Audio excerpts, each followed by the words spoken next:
Individual and social factors. What are individual and social influences on participation? There are a wide variety of factors which influence people's participation in sport, some of which being individual influences and others being social influences. These factors can limit how likely someone is to become an active participant in a sport. Examples of individual and social influences on participation include money, age, gender, and the media. How individual and social factors affect participation. An example of a factor that can limit participation in sports is money. Many sports cost a large sum of money, for example, golf, skiing, and cricket. Sports such as these require you to buy expensive gear and is not affordable for some people, therefore restricting the sport from them. Although some sports do not require expensive equipment, things as simple as joining a club can be quite expensive, for it is quite expensive to play for some soccer clubs. Body shape. Body shape is a factor which can heavily impact participation in sports. Having the right body type for a sport can be vital to achieve success and therefore can deter people from the sport. For example, someone who is short and quite heavy is not likely to do very well in a sport like high jump. This is due to their legs and height will prevent the person from jumping high. Another example is that if a lean person were to play shot put, then they would not do very well as their muscles would likely lack explosive power and strength to adult compared to larger people. Gender.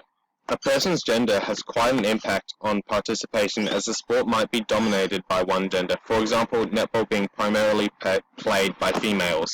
Although men can play the sport, it is far less common either due to the fear of being embarrassed or simply not being enough people to form a whole male team. A second example is women playing Australian rules football. The sport is highly male dominated, which can deter women from participating in the sport due to how it may be seen to others or it being intimidating. Why korfball isn't as restrictive as other sports. Many sports have a variety of restrictions which can affect people's participation, but unlike these sports, korfball is highly inclusive.